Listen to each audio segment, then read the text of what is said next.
Greetings, ladies and gentlemen of YouTube. I'm Lewis Cipher, and this is the Devil's Advocate Debate Club. Welcome back. You can tell it's been a while because my two terrors of kittens have been terrorizing my setup whenever I try to film a video. Unless you wanted one with the camera being knocked around as I talked to it, it just wasn't going to happen until I had some help.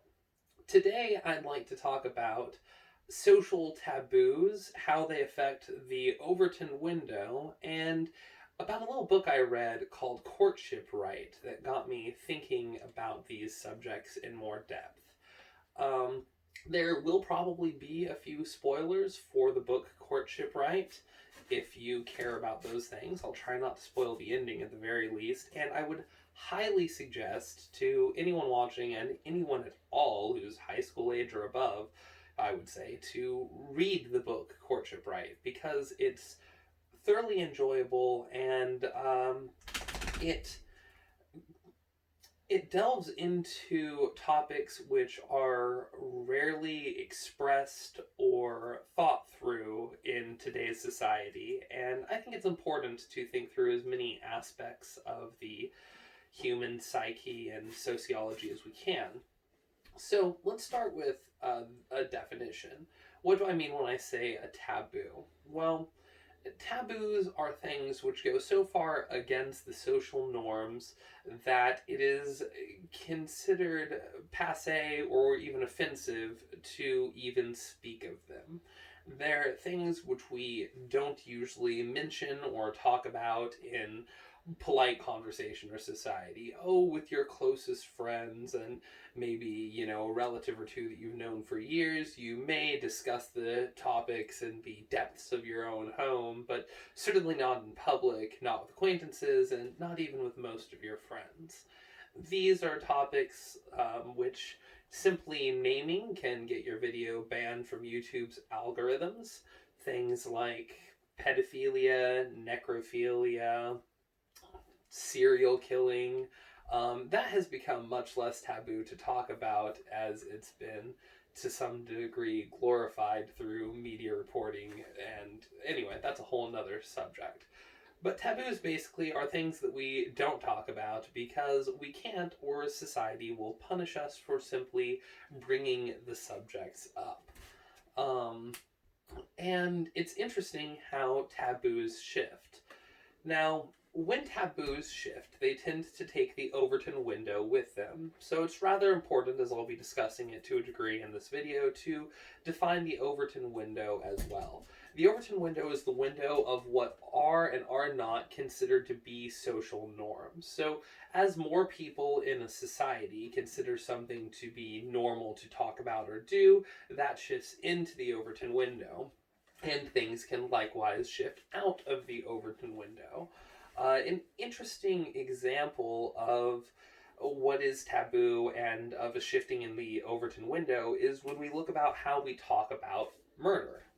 In, say, the 1940s, you didn't talk about killing people. Unless there was a murderer in your town, you probably wouldn't discuss murder mysteries all that much with any but your closest friends because it was a topic that was taboo. I mean, unless you're going over a season killing some good old Nazis, because things that are taboo can definitely be shifted by paradigms in the social norm. There are always influences that can take something that is taboo in most circumstances and make it acceptable in others. So in the 40s, it was acceptable to talk about killing Nazis, but not really much else. And this persisted into the 50s, where unless you were talking about Cold War combatants or Nazis or something of the sort, you generally didn't talk about killing one another or any urges or even jokingly, these days online you'll see all the time posts about how people would love to kill a politician or want to see someone dead, to the point where you're like, well, yeah, they don't really mean it, they're just joking, you just say it, because it's become normalized, because it's no longer taboo. In the 50s, that was absolutely not the case. You would never say something about people like that. And it's really interesting that the free love movement of the 60s and 70s, which was strongly about breaking down social norms and taboos, was in many ways quite successful. A lot of things that you wouldn't consider talking about in public before the free love movement are now fair game, for better or for worse. Personally, as a proponent of freedom of speech and freedom of expression, I definitely think that we should be able to discuss basically any topic at length with anyone willing to and adult enough to understand what we're talking about, because that's how ideas move forward. Anything that's left in the dark, you leave fungus or mold in the dark and it just grows and festers. But if you bring it out into the light, then you can get it to go away. That's how I look at bad ideas. They are the fungus and mold that we need to bring to light through discussion with the people who hold them, with as little judgment as possible, in order to, well, work through the bad ideas. I think that strong ideas will always prevail, but taboos, in many cases, prevent ideas from being discussed whatsoever. And I feel that this can be pretty damaging to society, because let's take, for instance, the MAP clique, which are minor attracted people. They came off of Tumblr and pouring onto Twitter and other sites when certain terms of service changes happened on Tumblr. I'm not really familiar with what happened there because I was never on the site, but they are people who discuss pedophilia and their attraction to minors in their own community. They've become basically an echo chamber that's moved from site to site, because anyone outside that echo chamber absolutely ostracizes them and pours amazing amounts of hatred on them. The love and inclusion movement people on Twitter, who are all about, Desmond is amazing, letting a 12-year-old boy dress up as a girl and dance in gay strip clubs for money stuffed into his panties, that's okay. But people who are not actually touching little kids and are just discussing their attraction online is not. So this brings me to another interesting aspect of taboos, which is that they're not always uniform across a society. Subcultures of society can have their own taboos. Something that's taboo in one can be acceptable in another. So these days, in the tolerance and acceptance movement on Twitter, it is acceptable for,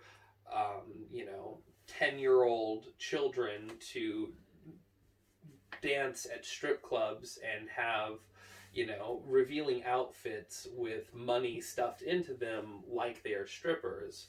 But it is not acceptable for people to discuss any potential attraction that they might have and be trying to work through in the MAP community. And I know this because over the last couple of years, since finding out about their existence when they came onto Twitter and off of Tumblr, I've made a point to, without being hostile towards them, talking to the members of the MAP community, as I disagree with much of what they're saying and have found many of them to be just as nasty and vile as, honestly, the average user of Twitter. I haven't really found them to be any worse. And I do think that doing everything we can to suppress discussion of the topic is what has led to their echo chamber becoming as toxic as it is. I think that discussion and bringing to light some of the clear errors in their thinking, which I've been able to do with some of them, just in personal conversations I've had with them, is a much better solution than turning off the light and letting the fungus fester. This is why I liked the book Courtship Rites so much, because it looks at taboos as if they don't exist. I mean, to be fair, it takes place in a, world where taboos at least as we know them, don't exist. There are definitely social norms and social taboos, but they're almost the opposite of what we have here. Even if, and this is somewhat of a spoiler for the book, a fairly big spoiler for halfway through the book, although it's something that I thought was made clear far before that, their taboos and norms are based on ours. See, and again, spoilers inbound, this is on an alien planet where a human colony had landed many generations in the past, so far past that we've, as humans, or, well, the genetic offspring of what once were humans, because there are now several different variants, each of whom perform specific tasks for the society as a whole, but they are genetically distinct. No longer, the universal humans as you would know them. And this distinction has happened so long in the past that no one remembers it at the point that the book is written. So when they find lost technologies and things from the era of the spaceship that had brought them there, they think of this religiously and build an entire culture and religion, or several religions if you look at it a certain way, several sects of religion, around the worship of what is actually just old technology. Now, an important note, because all of the proteins and plants on this planet are inedible, they're unable to consume anything that grows normally on this planet. One of the most important things that they can find when they're researching the old technology and finding old databases of information is the genetic coding for plant life so that they can replicate it and eat it. This, of course, doesn't solve the protein issue, which is why cannibalism is not only not taboo, but an accepted and structured part of their society, as it is absolutely necessary for them to survive. This is something where a lot of the problems that we have with cannibalism are processed out in the way that they handle the meat, and it is just, well, something which will turn most people off the book. The opening pages are a cannibalistic feast of the great leader who had helped set up a section of their society, basically. And their taboos and norms are completely different than ours, like I said. It's normal for people to have marriages with multiple people or multiple couples. This will usually have a close to even number of men and women in it. But there's even a little section of the book, which I had to return it to the person I borrowed it from, or I would have had this up, where they go through the 6 different structures of a person's life, either single or married or in marriages with more people, with like a marriage with 3 people being considered the strongest, triangles are the strongest in nature, and there's more reasoning given, 5 being one of the next strongest, 4 being fun and you're never alone. It was a whole little thing, and like only the true masters of love can have a 6-person marriage. But as you read through the book, you can see how their society is structured and how their taboos, norms, and their traditions, which are largely based around lost technology, are all keeping them alive in ways that they a lot of times don't understand, at least early in the book. There are some revelations as to the truth of their being as the book continues. And while the book does cover a war between the priest clans, it jumps perspective and shows you how the inner workings of the spy clan of beautiful women who all have different genetic lines where they look alike at different points in their life. So, there'll be I forget their names, but say if there was the Lilith line, then, if you see 6 Liliths of the same age, they'd all look exactly the same and are essentially interchangeable. And they're basically spies and assassins without the knowledge of the other priest clans. And as you see the priest war unfold and new technologies being invented as a society first finds gunpowder and rifles, basically, and invents wheeled vehicles, or, well, manned wheeled vehicles, I should say. It's important to remember that Courtship Right is, at its heart, a love story. It is a story of it is a story of five happily married men and women seeking their sixth partner, whether it be the one that they've been courting or the one that their leader has ordered them to go and court, even if they consider her to be a heretic and maybe even a sea witch. Um, the rite itself is something that would be considered absolutely taboo, as the rite that Josiah, probably my favorite character, certainly one of my favorite characters in the book, chooses in order to try and get Ophelia to marry him.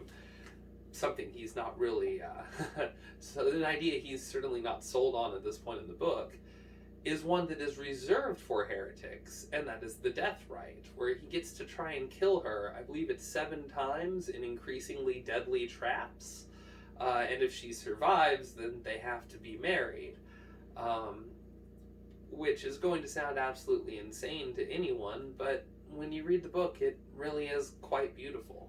Their entire society, based on different standards and norms than ours, and here comes another spoiler, at one point basically decides that our society is the hell that they escaped from, that the spaceship that brought them here, or there, to their world, is their god because it was their savior from our social norms and taboos, from our constant wars, because they don't go to war. Like, the idea of killing for any reason other than to eat the person that you were killing, because cannibal society where meat is scarce, was just abjectly horrifying. Killing more people than you can eat is a taboo for their society. It would be something you wouldn't even consider talking about. We talk about going to war for different reasons, you know, the environment, oil, different norms to stop different things like slavery in other countries. All the time we have these discussions because it's not a taboo to discuss warfare in our society, and it probably never has, dating back through human history and almost any culture. But for their entire world, this is something completely abhorrent, and an idea which, when they come across it, they don't even really have a word for.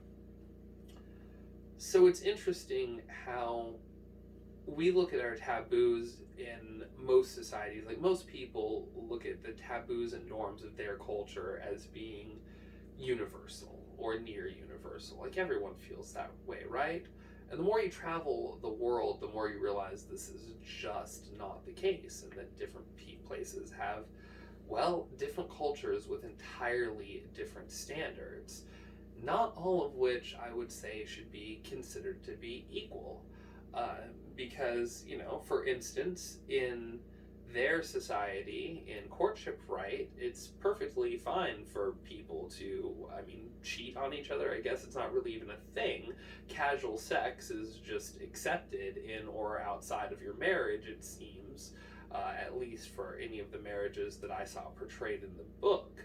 However, STDs and STIs are non-existent, as germs don't exist on the alien planet they're on, and were apparently eliminated or not brought along on the crew of the ship that got there. So there's a reason why they don't need a tradition protecting them from casual sex in the same way that arguably we do. There is, you know, a potential harm if you're not careful, if you don't use safe sex, and if you don't, beyond just the children. And there, again, having a child just honestly usually means either more meat for the soup or another kid for the creatures, which are where they grow up and, you know, go through horrible warrior rites and other survival tactics in order to see who survives and who goes into the soup. But there are reasons why their taboos are completely different than ours that are not really directly discussed, but made apparent throughout the book. Um, and ones that, a lot of people who are emotional thinkers and not logistical thinkers would read a book like Courtship Bride and be like, see, look at how free and open their society is. Isn't, just having sex with everyone great? And I'm not saying it wouldn't be in a world free of STDs, STIs, and consequences from getting pregnant, but that's not the world that we live in. So, safe sex at the very least is important, and it is something where it was taboo to be a slut up until recently. You didn't want to go and have a bunch of sexual partners. Part of the reason for that was that safe sex wasn't really taught in schools in a lot of places, and so abstinence was a lot of the way a lot of these smaller societies within American society protected themselves from the consequences of unsafe sex. Now, the more educated we've become about it, and the more that education has spread, the less taboo it's become to discuss a sexually open and free society. But at the time that Courtship Right was written, you certainly wouldn't have wanted that in your society. And so, while it is a book written to make our society look like their hell, ironically, at the same time, a lot of the norms of their society that are being portrayed in a positive light would simply not work for ours. So there are definitely sometimes reasons for traditions. I don't know that there are reasons for taboos. See, a taboo is something that you don't talk about. A tradition is something that you do or don't do. And while I definitely think that traditions can sometimes protect us from harms that we don't yet understand, that if we're doing something for, a particular reason, even if we don't know what that reason is, because we found out that not doing it is harmful, there can be value to that tradition, but traditions can definitely be explored and the reasons for them found, and the parts that are pure tradition discarded along the way. Taboos can't be discussed, and therefore are a lot harder to change. The Overton window has to slowly shift to make some things that are aspects of the taboo more acceptable, so you can start discussing the fringes of it, like the minor attracted people are on Twitter, before you can start having more thorough discussions about the subject. This allows the darker sides of the topics to fester and grow in their closed communities before anyone else is having the discussion. So they can lead to dangerous things. I personally am against the concept of taboos. I don't think that there's anything that should be so abhorrent that we as adults in society aren't willing to discuss and to talk about it. Because personally, I think putting ideas in the dark can be damaging. One moment. This is not a Monster commercial, hashtag no sponsor, but I will say that their new Papillion is one of my favorite energy drinks ever.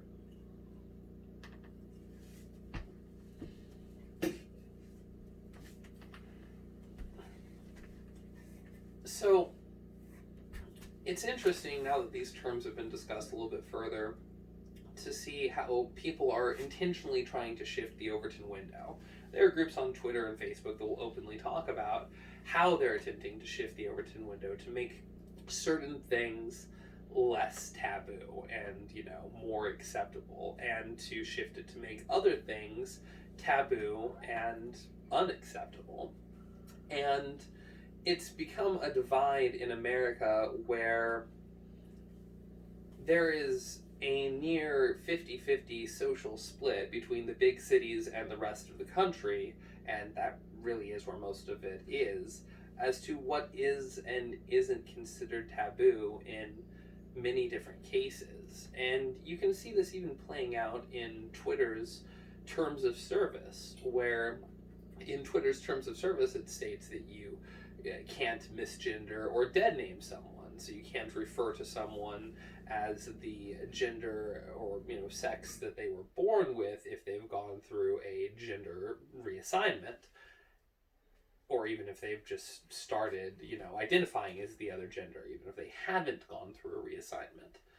And the thing is while I have no problem referring to people by whatever pronoun they choose, there's a large percentage of conservative Americans, again, around 50% of the country, who believe that it's misgendering someone to call them by a different pronoun than the sex they were born with. If you look at polls of America, the majority of Americans, depending on the poll, around 60 to 70 to 75%, believe that the sex you are born with is an indicator of, how you will interact socially to a certain degree. And there are a couple of studies that I wanted to bring up. One I forgot to bring up earlier, I'm going to go into now about traditions, and then one about taboos. So, as to why traditions can be dangerous and why we need to address things in our society to see why we're doing them and why we should look at changing them and look at things in a logical way. Let's look into the study that was done on monkeys. I can't think of the name of the study right now, but there was a ladder and a hose. And basically, they'd put food at the top of the ladder, and whenever a monkey tried to climb it, they would spray down all of the monkeys with the hose until eventually, when monkeys would try and climb the ladder, the other monkeys would pull them down and beat them to stop them from being sprayed by the hose.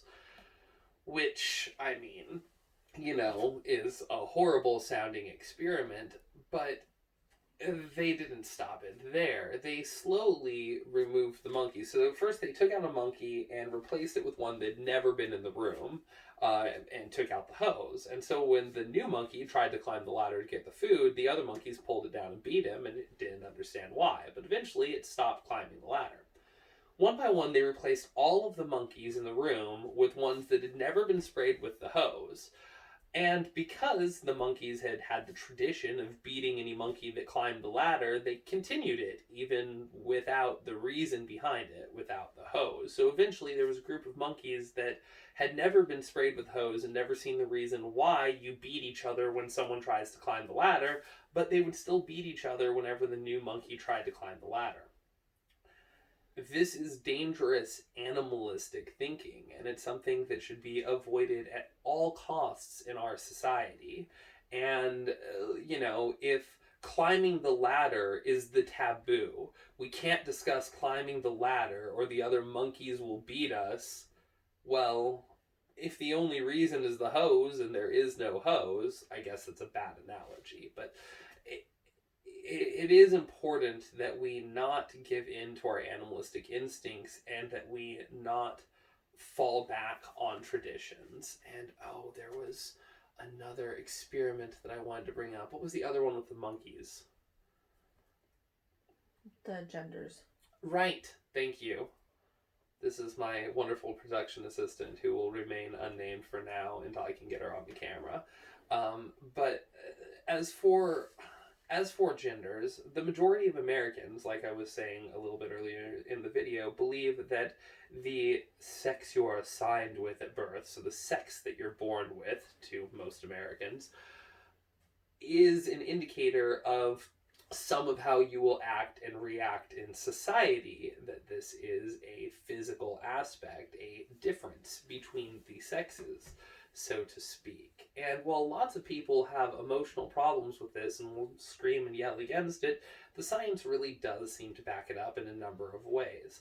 One of my favorites of which is a study that was done with, I think it was young chimpanzees, but once again another primate, someone somewhat close to humans, where they took a bunch of them who had never been socialized by humans, that had, lived with other chimps their whole life, and took baby chimps of both sexes and gave them toys. Gave them like a toy gun, a couple of dolls, a dollhouse, a fire truck. I forget what all of the toys were. But what they found, and the study's been replicated at least once, was that the female chimps would gravitate towards and play with the dolls. They would grab the things that were chimpoid or humanoid, that vaguely resembled them, and pick them up and start, caring for them, carrying them around, playing with them the way little girls do. Well, the male chimps look towards anything with moving parts, flashing lights, and noises. The fire trucks seem to be particularly their favorite,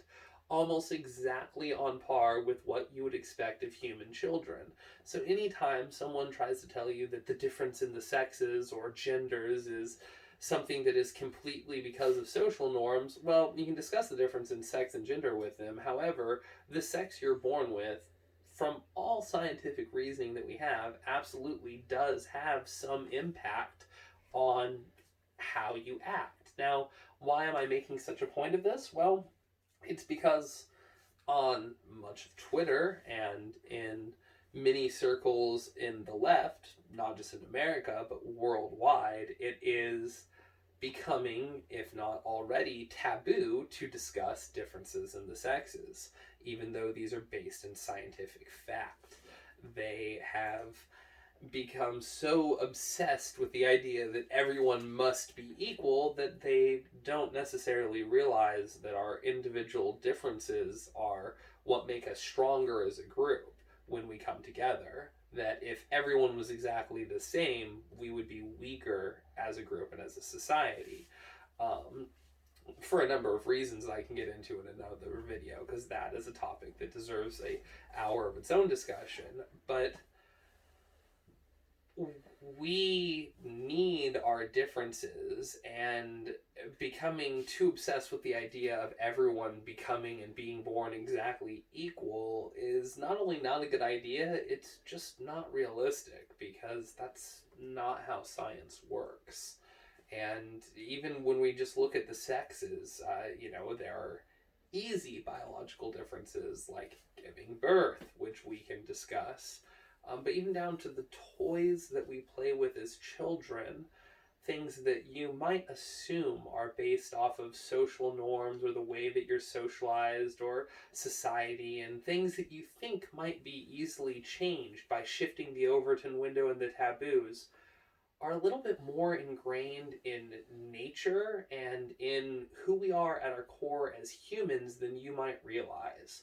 Shifting the Overton window and what is and isn't taboo is not going to change our nature. It will not change our physique, who we are as people, or how we interact in the ways that nature has made us to. We can overcome them, to be sure, but those instincts will always be there. Little boys will always be more likely to want to play with fire trucks, unless we genetically modify them in the womb or something. And little girls will always be more likely to want to play with little dollies because, they're the life givers and will, if they, succeed in their genetic purpose, I suppose, which doesn't have to be your purpose in life, but genetically your purpose is to replicate, to create more of the species. I'm probably going to fail in this purpose, but that is essentially how evolutionary theory works. So it comes from nature. It comes from science. Every scientific theory and study that we have backs up that there are differences in the sexes. And the fact that there are now a growing percentage of people, probably, near half the people of the world, who are starting to, if not already, looking at as taboo to discuss these differences, is dangerous. It's cult-like. And it's reminding me of Courtship Right, where they made a religion out of the technologies of old, where they had, completely lost all purpose and meaning behind this and become obsessed with, understanding things from the point of view of God. This God of equality, this unscientific idea that we can all somehow be perfectly equal members of society, despite literally all evidence in any form being to the contrary is dangerous. And making it taboo to discuss inequalities is a road to damnation and horror. But hey, that's just my opinion. Let me know what you think in the comments down below. And this little terror is one of the big reasons why I have not had a video in a while, because she, much more than her brother, has been attacking my setup. So I'll try and time things better to see if I can get my production assistant, who is volunteering her time, to help me out and get videos out a little bit more regularly, because when I tried locking the kid in the bathroom, it just yowled and ruined the video anyway. But anyway, glad to be back. Thanks for watching. I'm Lewis Cipher, and this has been the Devil's Advocate Debate Club.